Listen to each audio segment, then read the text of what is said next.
Hi guys, this is Bell Channel 2018 and welcome back to my vlog. Pinasag na ng aktor na si Dominic Roque ang kanyang katahimikan tungkol sa mga isyong ibinabato sa kanya ng mga ilang kolumnista. Isa na si Christy Fermin sa kanyang mga vlogs. Sa pamamagitan ng kanyang mga abogado sa Fernandez and Singson Law Offices, pinalaga ng aktor ang mga malicious and defamatory public statements ng showbiz columnists. We write on behalf of our client, Mr. Dominic Roque, pertaining to the recent statement of Ms. Christy Fermin in her social media vlogs. We strongly condemn the malicious and defamatory public statement of Ms. Fermin. These defamatory statements were made by Ms. Fermin under the guise of entertainment news without any effort from her to confirm the same from Mr. Dominic Roque. Saad ng statement ng kampo ng aktor na inilabas ng GMA News. Matapos nito ay inisa-isa nila ang mga malicious defamatory ng showbiz columnist gaya ng pagiging benefactor ng isang politician na siya ring nagmamay-ari ng tinitirhang kondo ng aktor. The messaging of the innuendos were clear and unambiguous. In fact, the malicious and baseless were quickly picked up by the social media netizens, several of whom even uploaded a photo of the Pitan City Mayor Bullet Halosos without his knowledge and consent. Paglilinaw nila, wala itong katotohanan dahil matagal ng kaibigan ni Dominic si Mayor Halosos at ang naturang kondo ay nirerentahan niya sa alkalde. He is embarrassed and apologizes to Mayor Bullet Halosos and his family for being dragged into the public conversation because of the malicious defamatory public innuendos of Ms. Fermin.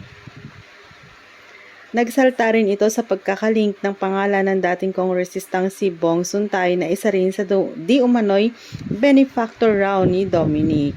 By making such a statement, Ms. Fermin made the innuendo that unreasonably cast doubt on the sexuality of former Congressman Bong Suntay.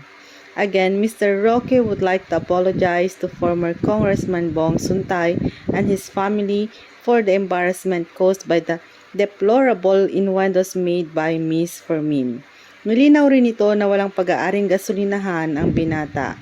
Furthermore, Mr. Dominic Roque does not own a clean fuel gas station. In fact, all clean fuel gas stations are company-owned, saad ng abogado ng aktor.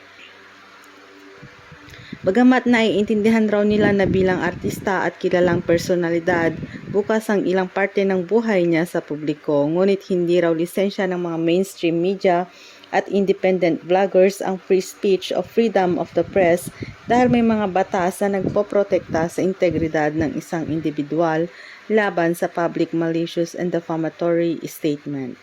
Ms. Fermin acted outside the bounds of protected free speech and intentionally caused damage to the integrity and honor of the affected individuals.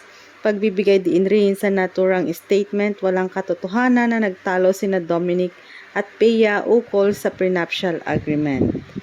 Finally, to set the record straight, Mr. Dominic and Ms. Peya never fought nor had a disagreement over a prenuptial agreement.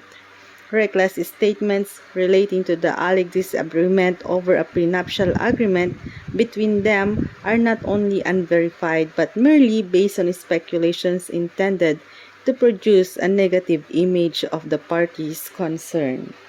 Matatandaang nilinaw na noon ng kampo ni na Christy kasama sina Romel at Wendell na wala silang binanggit sa kanilang vlogs na pangalan ng mga politikong nauugnay sa issue. Wala po kaming binanggit dito sa SNN o kahit sa CFM. I-rewind nyo ng paulit-ulit kahit i-rewind nyo po. Wala kaming nabanggit na pangalan ang saad ni Christy. Wala pa namang pahayag si Christy ukol sa inilabas na statement ng panig ni Dominic.